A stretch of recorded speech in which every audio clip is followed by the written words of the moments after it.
fin ha sido noticia nacional por la cierva que algunos titularon como la cierva que se expolió a Francia, y vamos a hablar con el protagonista de esta historia y sobre todo el descubridor de la ubicación en Francia de esta cierva, con Alexis Armengol. Alexis, muchas gracias por estar con nosotros. Bueno, además, como he dicho, ¿no?, el artífice de este descubrimiento has sido tú, y ha saltado a nivel nacional esta noticia. Sí, incluso internacional también ha saltado, ya tenemos réplicas de medios franceses. Pues sí, aquí estamos en el abrigo del Canalizo del Rayo, ese abrigo de allí, y se puede ver perfectamente la oquedad que se quedó en la piel, que dejó Braille. A ver, ¿cuándo empieza la historia de esta cierva que acabó al final en Francia? ¿Cuándo empieza la historia de la cierva? Vamos a resumirlo mucho. Bueno, la cierva es perteneciente al arte rupestre levantino. Es algo exclusivo de la península ibérica y más específicamente de lo que es el Levante. La cronología, es decir, la antigüedad de esta cierva, pues puede tener perfectamente entre 8 y 10.000 años, aunque es un tema bastante controvertido a día de hoy que no se ha solucionado. Hay gente, en los medios salió que era una cierva del Neolítico.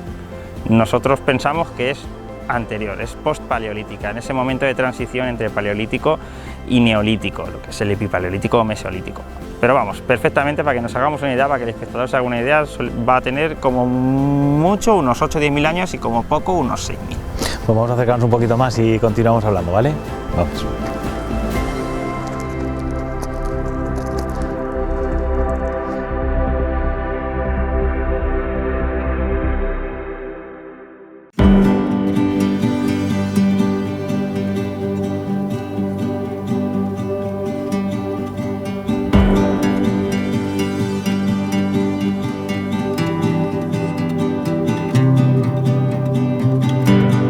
Y Alexis, cuéntanos, ¿cuál es el lugar donde nos encontramos? ¿Qué es este lugar? Este es uno de los dos abrigos que describe Braille del entorno del paraje del Canalizo del Rayo. Concretamente, este es el abrigo protagonista de la noticia que ha saltado a los medios. Justo detrás de mí se puede apreciar la gran oquedad que es lo único que se conserva, ¿no?, en este abrigo. Braille estuvo aquí en 1915, después de haber realizado durante aproximadamente un mes los calcos, los dibujos de todas las figuras que existían en el abrigo principal. Se dedicó a estudiar los llamados abrigos menores. En total, en ese momento se conocían 6 abrigos en total: el abrigo grande, que es el que todos los gallineros conocemos, y los otros 5. Aquí describe en una publicación, deja por escrito, que se encontraba, cuando descubre este abrigo, solo había una cierva a unos 2 metros de altura, de mediocre factura, estaba aislada, de color marrón oscuro, rojizo, que hace arrancar y se la lleva al Instituto de Paleontología Humana de París, que era para la organización, para la institución en la que él trabajaba. ¿Y él por qué se interesó por este lugar? Él era es conocido como el Papa de la Prehistoria, uno de los mayores prehistoriadores, de los más famosos prehistoriadores de la época, especialista en paleolítico. Cuando empieza a descubrirse el arte rupestre de la cornisa franco-cantábrica, bueno, la cueva de Altamira, bueno, primero se descubre la cueva de Altamira, luego los franceses dudan de su origen, de que fuera real, pensaban que era una falsificación. Y cuando empiezan a descubrirse nuevas cuevas en el sur de Francia con las mismas representaciones, ya dicen Altamira era cierto, no era una falsificación. Entonces los prehistoriadores franceses empiezan a estudiar la península ibérica, empiezan a estudiar todo lo que son las cuevas paleolíticas del norte de España. Por extensión, empieza a aparecer una nueva manifestación en la península ibérica que se había pasado por alto, que era el arte rupestre levantino y el arte rupestre esquemático. Entonces están diciendo, aquí hay arte rupestre y no es como el de Cantabria ni como el del sur de Francia, pero tiene importancia, vamos a estudiarlo. Y a raíz de eso se empiezan a realizar unas prospecciones sistemáticas por toda la península ibérica, y este señor Braille y otros investigadores franceses y aparte españoles pues se dedican a recorrer toda la península ibérica buscando estas manifestaciones. ¿Y cuál puede ser el interés que tuviera en llevarse, ¿no?, un trozo de aquí, de esa famosa cierva, ¿no? ¿Por qué? En estos primeros momentos de la investigación, por desgracia, sucedió no solo en la figura del prehistoriador francés de Henri Braille, sino que también pasó con investigadores españoles. Generalmente se escudaban en alegaban motivos de conservación. Es cierto que muchos bloques se desprendían y se encontraban trozos de pared de los abrigos en el suelo con restos de pinturas rupestres y se los llevaban. Este caso concreto no fue así porque implicaba las labores de algún cantero o algún profesional que sacara ese pedazo de panel. El motivo, quizás en este caso pudiera ser coleccionismo, no lo sabremos. Porque a él le gustó mucho, ¿no?, cómo estaba esta pintura, ¿no?, esta cierva. Es que realmente habla tan poquito. Él decía que era una figura mediocre. Yo creo que esa es la justificación. Solo había una figura y era mediocre, y entonces la hice trasladar. También estamos en unos momentos en los que los museos se van llenando con piezas, y el arte rupestre levantino, que era algo inédito hasta el momento, ningún museo poseía arte rupestre levantino. Quizás pudiera ser ese uno de los motivos, es decir, vamos a llevar a Francia arte rupestre levantino, arte rupestre español. Alexis, ¿qué te parece si nos acercamos un poco y vemos el lugar, ¿no?, de los hechos? Claro, vamos a acercarnos.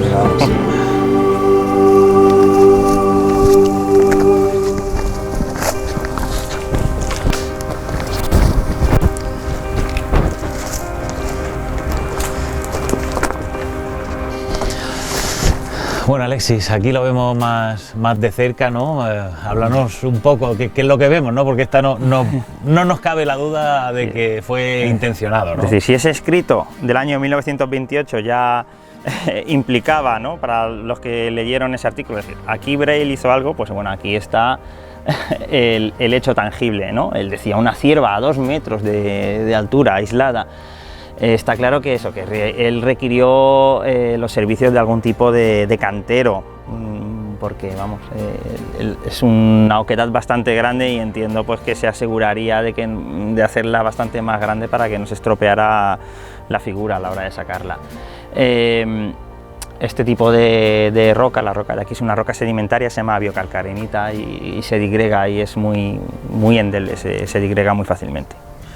Alexis, cuéntanos, porque este trabajo, ¿no?, requería de algún cantero, alguien experto, ¿no?, para llevarse la roca, y en la zona había tradición. Vale, esta es una zona en la que hay muchas canteras que se llevan explotando desde épocas prácticamente históricas, desde el principio desde nuestra era, del principio de nuestra era, y hasta el día de hoy, ¿no? Por ejemplo, justo enfrente del Tolmo podemos ver una cantera actual. Entonces, no tuvo que costarle a este señor, a Braille, encontrar algún cantero en la zona para que hiciera este trabajo. Y este lugar, no sé, cuando vemos este agujero, tú, por ejemplo, ¿qué es lo que sientes? ¿O nos han expoliado? ¿Es lo que podemos pensar o no? ¿Es un trabajo de investigación que tenemos que entender? Es un trabajo que desde nuestro punto de vista, desde los ojos del que lo veo hoy en día, es un acto totalmente execrable y condenable, pero hay que ponerlo en perspectiva. ¿Qué sensación tengo yo? Pues tengo una sensación de curiosidad. Me gustaría poder ver la pieza, poder fotografiarla y poder divulgarla para que todo el mundo la conozca. Y Alexis, ¿cuáles son tus objetivos? ¿Es fácil que tengas acceso a la pieza para estudiarla? Las piezas pertenecen al gobierno francés, están en una institución pública, están en el Museo Arqueológico Nacional de Francia. No debería de haber ningún problema solicitando los permisos para que te dejen estudiar las piezas. De hecho, voy a preparar un proyecto, estoy haciendo una investigación ya para el doctorado, y contempla el examen de estas piezas. Entonces, lo siguiente va a ser ponernos en contacto con la institución para comunicarles que el próximo año vamos a visitar la institución, vamos a realizar la fotogrametría, el levantamiento digital en 3 dimensiones de las piezas. No solo de estas, sino si puede ser de las otras 15 que aparecieron en el museo.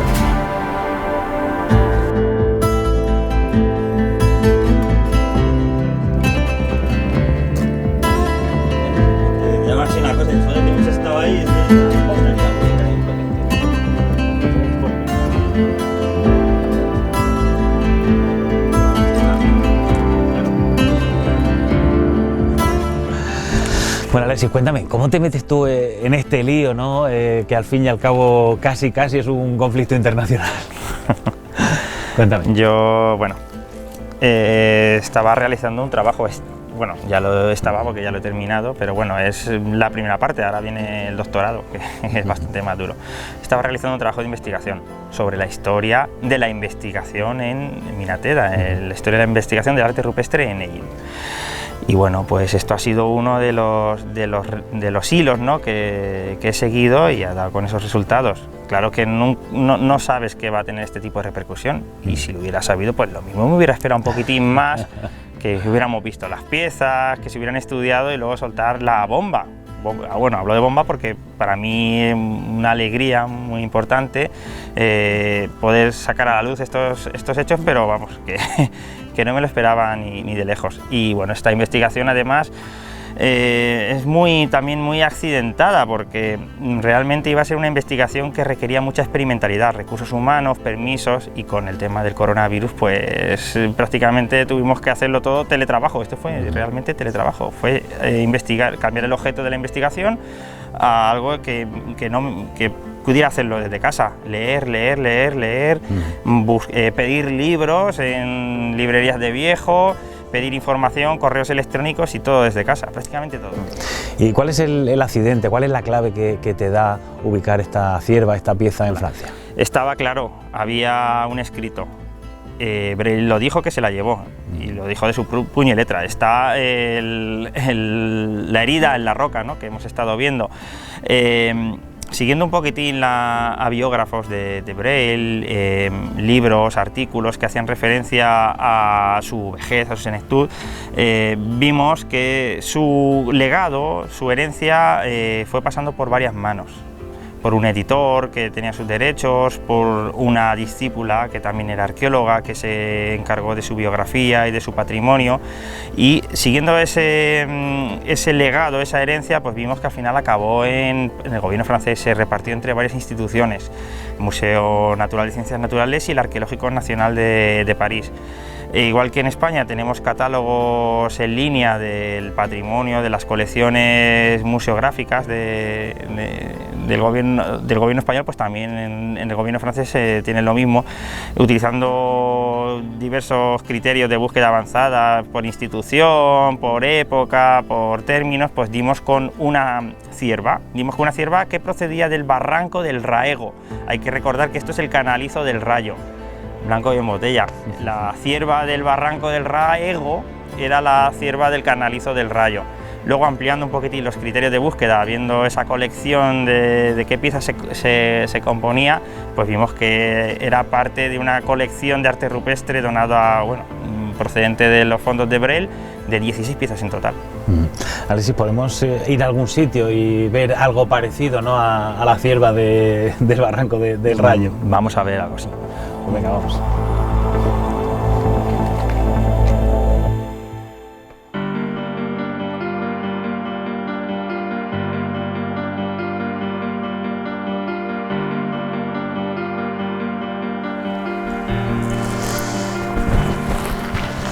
Alexis, en 1914 se descubren las pinturas rupestres, si no me equivoco, y en 1915 viene Braille a esta zona. ¿Por qué viene a esta zona en esa época? ¿Por qué se interesa por nuestra zona? Braille se rodea de numerosos colaboradores por toda la península. Ellos querían peinarla entera, pero claro, no tenían medios materiales. Un boticario de Vélez Blanco, se llamaba Federico de Motos, es el colaborador en la zona de Braille. Descubre este abrigo, el abrigo grande de Minatea, en 1914, y entonces le escribe apresuradamente a Braille diciéndole: oye, hemos descubierto un abrigo que por su importancia supera a Altamira en número de figuras, en lo bien que se ven. Además hay otros abrigos en los alrededores. Entonces esto hace que Braille se interese y venga lo más rápido posible, pero estalla la Primera Guerra Mundial. Él, como súbdito francés, tiene que servir a su país, pero lo dispensan. Y una vez que lo dispensan, él puede ya dedicarse otra vez al estudio del arte rupestre, y viene aquí en 1915, en abril, mayo. Pues vamos a ver esa pequeña muestra.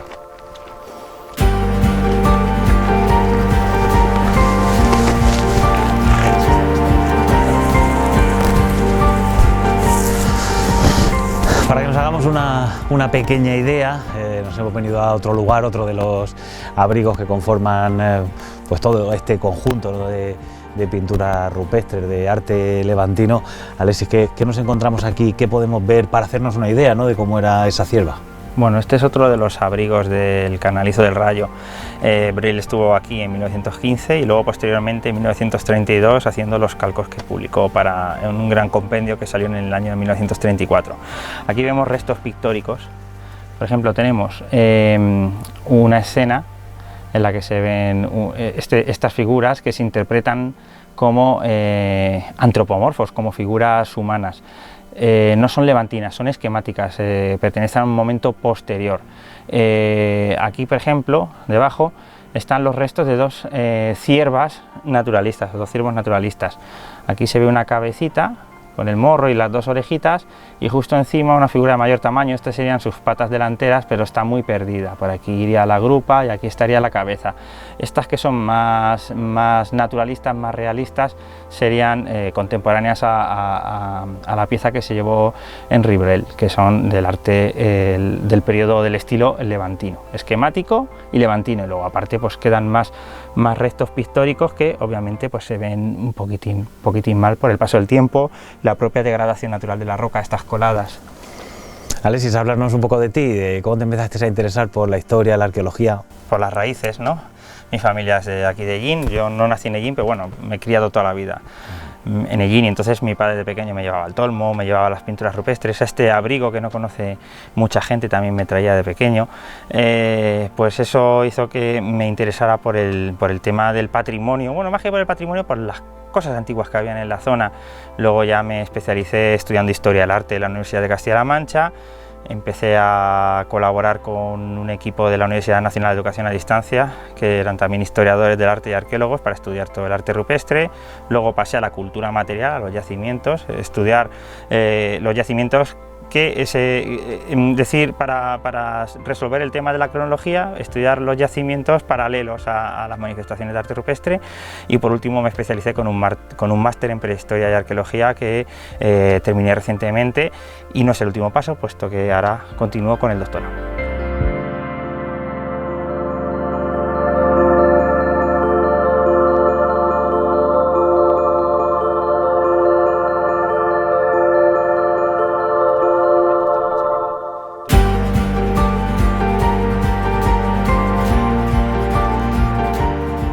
Y en ese doctorado y también en los trabajos anteriores, ¿cómo eliges tus objetos de investigación? En principio, como hemos comentado más atrás, iba a ser distinto. Iba a estudiar los yacimientos que se habían descubierto hasta el momento aquí en Ellín. Íbamos a estudiar todo el tema de los materiales para comprobar si los materiales pertenecían a la época en las que se habían clasificado, porque pensábamos que había un vacío cronológico que no podía ser, es decir, o se habían datado mal o no estaba bien investigada la zona, y una serie de prospecciones para descubrir nuevos yacimientos. Pero como he comentado, el tema del coronavirus pues obligó a hacer teleestudio, teletrabajo, teleinvestigación. Entonces pues derivé al arte rupestre. Hay mucha bibliografía relacionada y mucha está digitalizada, y es muy fácil hacer el trabajo desde casa. Obviamente había que pedir préstamos interbibliotecarios, había que comprar libros, pedir prestados otros.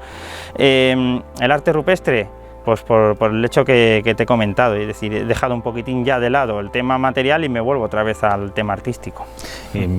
¿Crees que tenemos suerte en esta zona, no tener tanto patrimonio tan rico, la historia, tantas civilizaciones sobre nuestro suelo?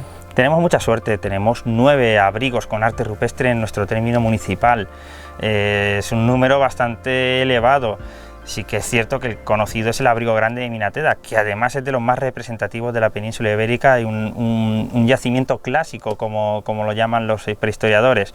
Y luego aparte pues se cubren todas las etapas de la historia de la humanidad prácticamente en la zona, desde los neandertales hasta día de hoy, ¿no? Romanos, íberos, visigodos, todo, tenemos de todo en Ellín. Alexis, muchas gracias por habernos atendido, habernos explicado un poquito más nuestra historia, ¿no? Cómo son los pasos que hemos dado, y también un poco para poder descubrir, ¿no? A veces es importante mirar atrás, ¿no?, para saber a dónde vamos. Muchas gracias. Muchas gracias a vosotros. Y gracias a personas como Alexis conocemos mucho más de nuestra historia y de nuestro patrimonio, alguno expoliado como el que hemos conocido hoy de La Cierva, pero nos queda mucho y mucho más por descubrir.